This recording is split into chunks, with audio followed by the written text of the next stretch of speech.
Assalamualaikum warahmatullahi wabarakatuh. Perkenalkan, nama saya Puput Aziza dengan NPM 1714121003.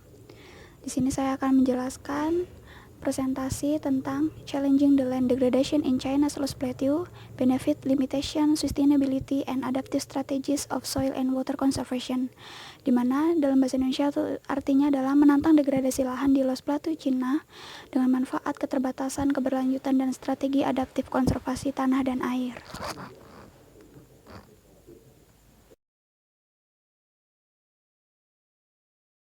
Apa itu degradasi lahan? Mengapa China menjadi salah satu negara yang mengalami degradasi lahan? Berikut akan dibahas mengenai degradasi lahan di Loess Plateau, China. Pengertian degradasi lahan. Degradasi lahan adalah masalah lingkungan global yang mengancam keselamatan manusia dan pembangunan sosial ekonomi, di mana tanah penting untuk mempertahankan operasi normal ekosistem permukaan. Sehubungan dengan meningkatnya efek pemanasan global dan pengaruh antropogenik, erosi tanah telah menjadi salah satu ancaman lingkungan terbesar dan paling luas yang sangat mempengaruhi keberlanjutan pembangunan ekonomi sosial. Erosi tanah berdampak negatif pada ekologi lokal yang mengarah pada penurunan kualitas air, penurunan level air, pengurangan produktivitas tanaman dan banjir, serta perusakan habitat alami. Lebih dari 17,5% wilayah daratan di seluruh dunia menderita erosi tanah oleh angin dan air. Berikut adalah contoh gambar degradasi lahan. Introduction. Loess Plateau, China atau LP adalah salah satu daerah yang paling tererosi di dunia, dengan modulus erosi rata-rata 5.000 sampai 10.000 km.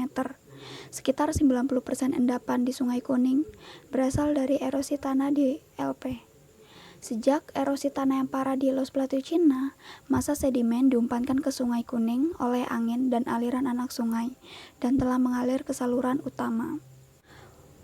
Untuk mempertahankan erosi tanah dan degradasi tanah, pemerintah pusat dan daerah memulai serangkaian program penghijauan di Loess Plateau, China, dan daerah-daerah tetangga di China Utara sejak akhir 1970-an. 3 program penghijauan di LP. Yang pertama, pengembangan Shelter Belt Utara TNSDP. TNSDP berhasil memerangi penggurunan dan badai debu. Yang kedua adalah Program Konservasi Hutan Alami atau NFCP. Kemudian yang ketiga adalah Program Grain for Green atau GFGP. GFGP telah menghasilkan peningkatan retensi tanah dan jejak karbon dan menurunkan hasil air regional. Selanjutnya, analisis korelasi ditunjukkan hubungan positif antara perubahan dalam ekspor sedimen dan hasil air. Menurut Lee et al. Tahun 2016 mengkuantifikasi dampak perubahan iklim dan restorasi ekologis pada perubahan aliran sungai di 14 daerah aliran sungai di aliran tengah Sungai Kuning, dan mereka menemukan soil water conservation berkontribusi lebih banyak 62% pada pengurangan aliran daripada perubahan iklim. Kegiatan antropogenik intensif seperti penarikan air, program soil water conservation, dan pemeliharaan bendungan dan reservoir adalah faktor dominan yang bertanggung jawab atas penurunan aliran dan beban sedimen. Chow et al. 2016 menemukan bahwa penghijauan buatan mengkonsumsi lebih banyak air daripada penghijauan alami, dan menyimpulkan bahwa kebijakan penghijauan saat ini tidak sesuai dengan kondisi curah hujan iklim di China. Jadi kesimpulan dari ini adalah restorasi alam adalah pilihan yang lebih baik untuk menjaga stabilitas sumber daya air di daerah kering dan semi kering yang cocok untuk di daerah Loess Plateau, China. Ada beberapa keterbatasan dan kekurangan dalam penelitian sebelumnya, yaitu yang pertama adalah upaya restorasi vegetasi di Loess Plateau atau LP telah banyak dilaporkan. Kemudian yang kedua, efek hidrologis dari soil water conservation termasuk penipisan air tanah, penurunan muka air tanah, dan efek sosial ekonomi jarang dilaporkan. Dan yang ketiga adalah keterbatasan, keberlanjutan, dan strategi masa depan untuk soil water conservation belum dibahas secara rinci. Pembaruan dalam penelitian ini yaitu yang pertama, untuk mengukur dan memetakan kehilangan tanah dengan air dan retensi tanah berdasarkan model Russell. Yang kedua, untuk menyelidiki peran variabilitas iklim dan program soil water conservation dalam perubahan spasial temporal erosi tanah dan retensi tanah. Yang ketiga, untuk menguji dampak hidrologis dan sosial ekonomi dari soil water conservation. Dan yang terakhir adalah membahas batasan keberlanjutan dan rekomendasi kebijakan soil water conservation. Materials and methods. Los Plateau terletak di tengah aliran Sungai Kuning di Cina Utara dan mencakup lebih dari 8 subdas. Los Plateau terletak di zona iklim semi lembab dan semi kering, dengan topografi sangat rumit dengan kemiringan yang curam. Pola ekosistem atau tipe penggunaan atau tutupan lahan di Los Plateau didominasi oleh lahan pertanian dan padang rumput. Secara umum, kebijakan Soil Water Conservation diterapkan di Yellow River Basin atau YRB. Kebijakan Soil Water Conservation dapat dibagi menjadi 3 tahap, yaitu sebagai berikut. Yang pertama pada tahun 1947 sampai 1979. Terdapat 2 poin. Yang pertama mengendalikan bencana banjir dan kekeringan. Yang kedua menghasilkan tenaga air dan mengairi lahan pertanian. Tahap kedua pada tahun 1980 sampai 1990. Terdapat 2 poin. Yang pertama pengelolaan daerah aliran sungai kecil dan yang kedua adalah mengendalikan kehilangan tanah. Dan pada tahap terakhir itu pada tahun 1991 sampai saat ini terdapat 2 poin. Yang pertama pencegahan dan mitigasi erosi tanah, yang kedua adalah promosi dan percepatan konservasi dan restorasi ekologis. Selanjutnya adalah pengumpulan dan pemrosesan data. Yang pertama adalah data multisumber dikumpulkan. Dalam penelitian ini, kumpulan data multisumber dikumpulkan dan digunakan untuk penilaian erosi tanah dan analisis yang terkait. Deskripsi data, jenis, resolusi, sumber, dan referensi. Yang kedua adalah data iklim dan hidrologi. Dalam penelitian ini, data iklim dan hidrologi digunakan untuk menghitung koefisien dan koefisien hasil sedimen di tengah aliran Sungai Kuning. Yang ketiga adalah dataset Moderate Resolution Imaging Spectroradiometer atau MODIS dengan seri waktu NDVI dataset. Dan yang terakhir adalah Gravity Recovery and Climate Experiment atau GRACE. GRACE mendukung produk skala waktu bulanan, mingguan, dan harian di bidang gravitasi bumi.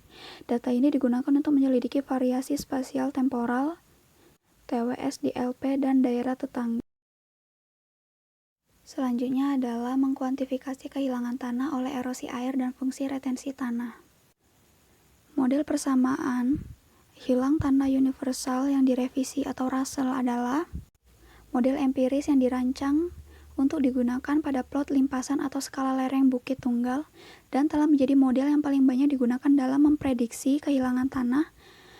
Dalam penelitian ini, model Russell digunakan untuk memodelkan interreal dan disebabkan oleh curah hujan. Persamaan dasar dari model Russell adalah erosi real dengan rumus SE alfa sama dengan R kali K kali L kali S kali C dan kali P. Dan keterangan SE adalah erosi tanah di bawah tutupan lahan saat ini dan kondisi pengelolaan lahan dengan satuan T hektar per tahun.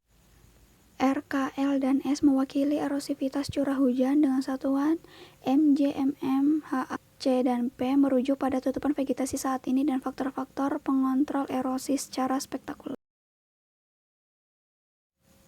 Selanjutnya adalah fungsi retensi tanah. Ekosistem mewakili perbedaan antara erosi tanah tanpa tutupan vegetasi, yaitu tanah potensial erosi dan erosi tanah di bawah pola penggunaan atau tutupan lahan saat ini, termasuk praktik pengendalian erosi tanah, yaitu erosi tanah aktual.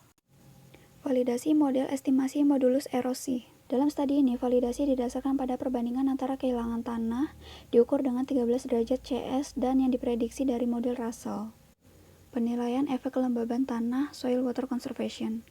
Penilaian efek kelembaban tanah soil water conservation pada dasarnya didasarkan pada metode meta-analisis dan deskripsi dataset dan metode perhitungan.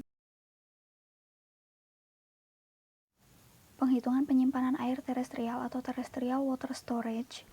Analisis data multi-satelit laser range atau SLR digunakan untuk menggantikan koefisien C20 dalam set data GRACE karena variasi musiman C20 nilai substansial dalam zona derajat rendah.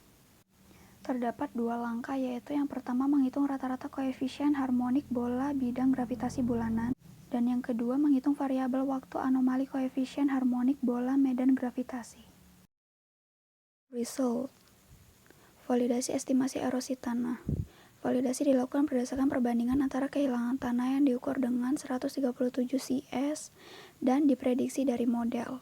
Oleh karena itu, model dapat memberikan hasil estimasi yang relatif akurat dan dapat memberikan informasi berharga untuk pengendalian erosi tanah. Hasil penelitian menunjukkan bahwa erosi air di Loess Plateau umumnya menurun selama 16 tahun dari tahun 2000 hingga tahun 2015. Pola spasial perubahan erosi tanah mirip dengan studi sebelumnya, tetapi nilai absolut tidak sama dengan penghitungan karena parameter yang berbeda dan data input. Baik perubahan yang menguntungkan dalam iklim, misalnya meningkatnya curah hujan, dan kebijakan pemerintah untuk penyimpanan kembali secara ekologis dalam beberapa dekade terakhir mendorong restorasi dan perluasan vegetasi, sehingga mengakibatkan tren penurunan erosi tanah secara umum. Erosi tanah dan perubahan retensi tanah. Pola spasial erosi tanah dan retensi tanah di LP dipamerkan. Heterogenitas spasial yang jelas dapat dilihat pada gambar 2AB.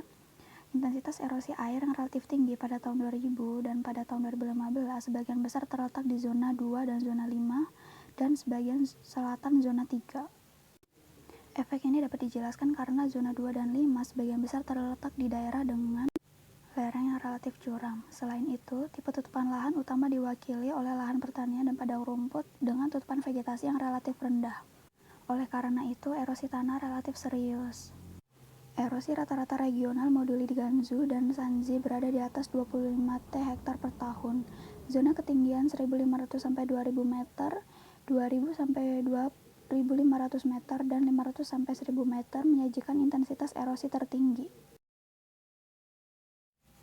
Dalam hal pola spasial, retensi tanah ini mirip dengan erosi tanah, seperti yang ditunjukkan pada gambar 2EF di samping.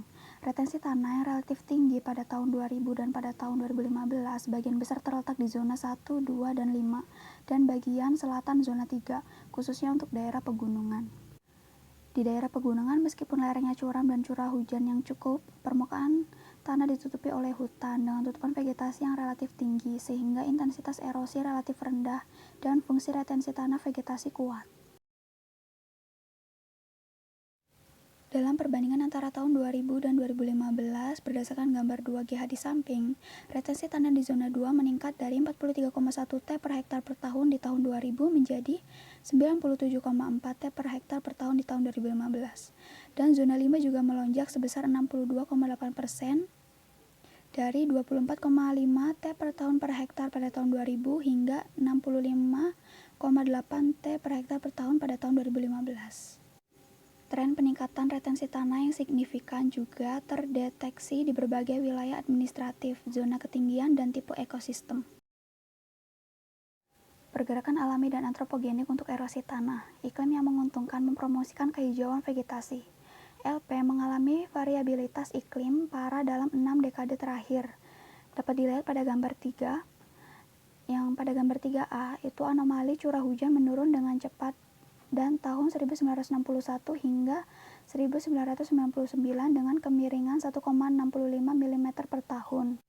Sedangkan untuk gambar yang 3B ini meningkat secara signifikan sebesar 0,03 C tahun dari tahun 1961 hingga 1999. Iklim yang menguntungkan, lebih banyak curah hujan awal dan lebih sedikit evapotranspirasi pada periode 2000 sampai 2015, secara nyata mendorong pemulihan vegetasi kehijauan di LP. Berdasarkan gambar 3C, rata-rata tahunan kecepatan angin menunjukkan tren penurunan yang signifikan dalam dua periode, dan kedua lereng tren mencapai P sama dengan 0,001 tingkat signifikansi. Sedangkan berdasarkan gambar 3D, penurunan kecepatan angin dan suhu udara selama tahun 2000 sampai tahun 2015 menyebabkan penurunan evapotranspirasi yang diinduksi. Secara umum, kecepatan angin dan suhu udara mewakili faktor daya dan termodinamika yang dapat mempengaruhi evapotranspirasi, sehingga penurunan kecepatan angin dan suhu udara selama tahun 2000 sampai 2015 menyebabkan penurunan evapotranspirasi yang diinduksi dalam LP. Berdasarkan gambar 2D dan 3A, curah hujan tahunan dan modulus erosi tanah digunakan untuk menyelidiki hubungan antara erosi tanah dan kondisi iklim. Dari tahun 2000 hingga 2015, curah hujan atau erosivitas curah hujan dan modulus erosi tanah menunjukkan hubungan yang sesuai. Khususnya pada tahun 2000 sampai 2007 dan 2014, modulus erosi tanah relatif tinggi yang sesuai dengan puncak curah hujan.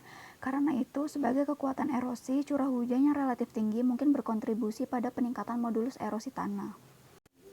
Perubahan erosi tanah dan retensi tanah tidak sepenuhnya konsisten dengan variabilitas curah hujan, karena proses erosi tanah secara bersama-sama dipengaruhi oleh curah hujan, tutupan vegetasi, dan faktor-faktor lain yang terlibat, tetapi bukan faktor tunggal atau presipitasi. Akibatnya, restorasi vegetasi atau kehijauan sedikit banyak melemahkan erosi air dan saat ini meningkatkan fungsi retensi tanah ekosistem. Konservasi dan restorasi ekologis mengurangi erosi tanah. LP memiliki sejarah panjang soil water conservation. Berdasarkan gambar 4AD menggambarkan perubahan persen area ukuran soil water conservation di 10 das khas di LP dari 1969 hingga 2011. Pada gambar 4 itu merupakan kasus perubahan seluruh area. Persentase area meningkat dari 11,12% pada tahun 1969 menjadi 30,38% pada tahun 2011. Selanjutnya, tindakan soil water conservation dalam LP meliputi yang pertama pembangunan teras dan bendungan, dan yang kedua ada penghijauan, dan yang terakhir ada penanaman rumput. Dapat dilihat pada gambar 9A, itu merupakan contoh dari pembangunan teras di daerah LP. Pada gambar 5AC, rata-rata NDVI tahunan di LP dan daerah tetangga meningkat sebagian besar dalam perbandingan antara tahun 1998 dan 2015. Dan sabuk NDVI dengan nilai-nilai 0,3 sampai 0,4 dan 0,4 sampai 0,5 diperluas ke arah barat laut. Sedangkan dalam hal perubahan tutupan vegetasi di subzona, dapat dilihat pada gambar 5CD, area dengan peningkatan NDVI menyumbang lebih dari 60%, hanya zona 3, 4, dan 6 sedikit menurun. Ketiga zona ini terletak di barat laut LP, ditandai oleh iklim kering, vegetasi jarang, dan sebagian besar ekosistem gurun, sehingga pemulihan vegetasi di daerah ini sulit dan kondisi tutupan vegetasi tidak stabil. Discussions.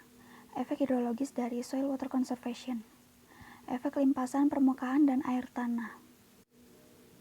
Partisi energi secara langsung mempengaruhi siklus hidrologis, karena evapotranspirasi adalah kehilangan air utama dalam keseimbangan air dari sistem ekosistem, terutama di daerah kering dan semi-kering.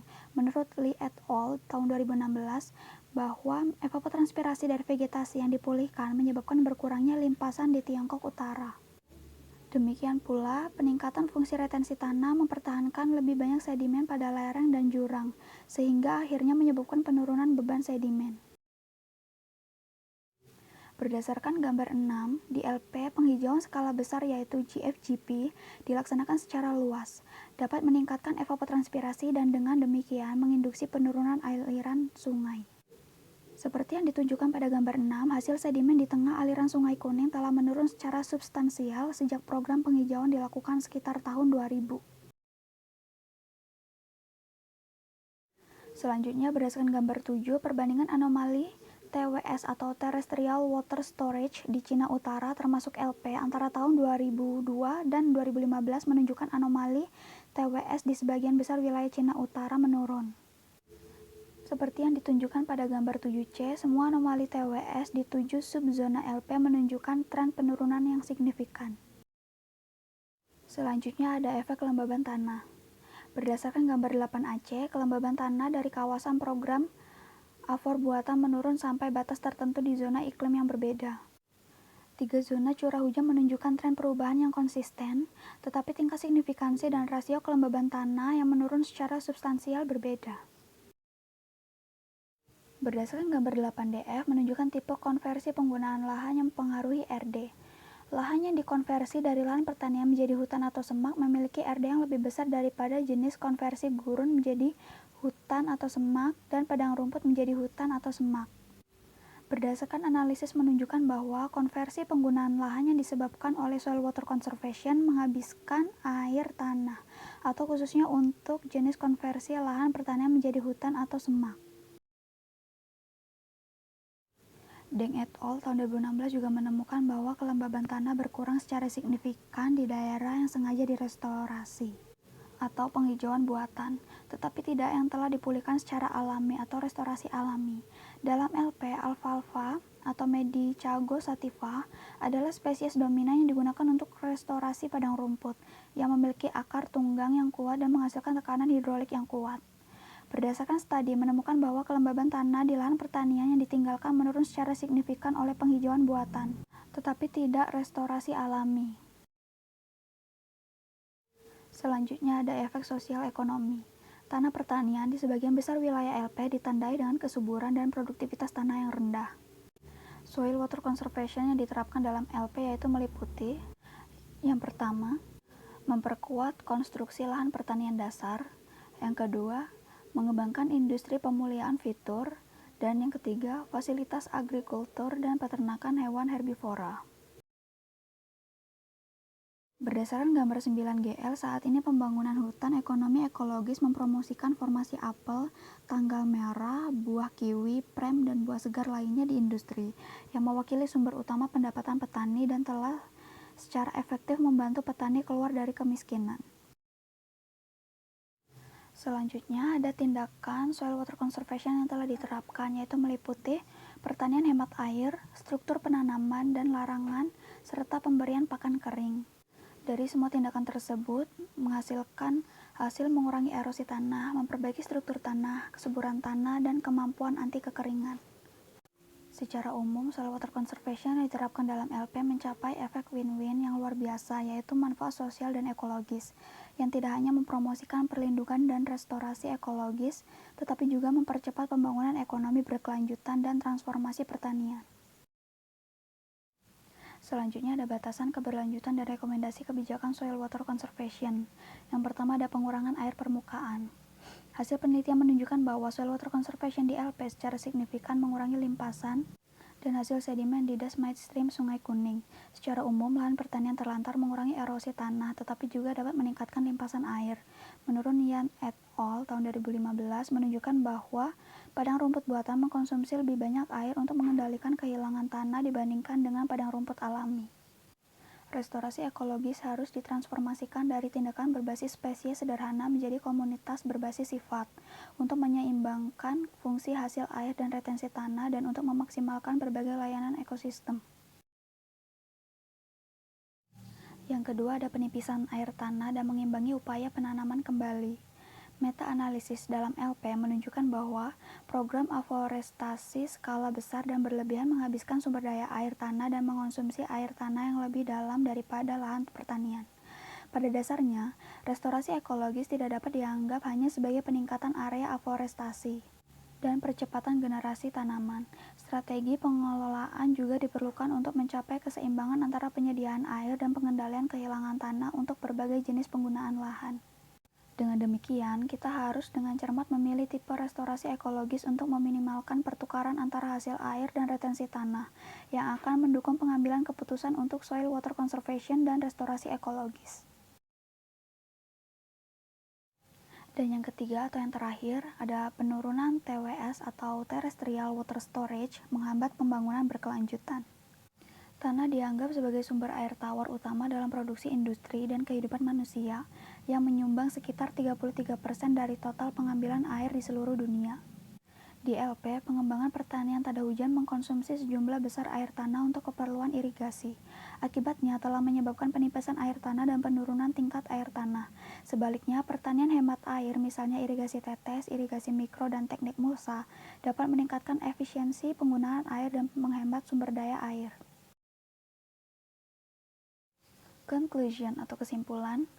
Yang pertama ada intensitas erosi tanah dari tahun 2000 hingga 2015 sebagian besar melemah dan pada saat yang sama fungsi retensi tanah ekosistem semakin meningkat. Yang kedua, kebijakan pemerintah untuk soil water conservation dan restorasi ekologis mendorong restorasi dan perluasan pertumbuhan sehingga menghasilkan tren penurunan modulus erosi tanah secara umum. Yang ketiga, hasil penelitian ini menunjukkan bahwa penghijauan mungkin merupakan solusi yang buruk jika diterapkan di daerah kering dan semi kering. Dan yang terakhir, ada pengalaman soil water conservation dan restorasi ekologis dalam LP menunjukkan program yang harus diintegrasikan dengan pembangunan sosial untuk memastikan bahwa penduduk dapat mendukung dan tidak melawan program restorasi. Terima kasih. Sekian presentasi dari saya. Mohon maaf apabila ada salah kata atau salah pengucapan. Sekian dan terima kasih. Wassalamualaikum warahmatullahi wabarakatuh.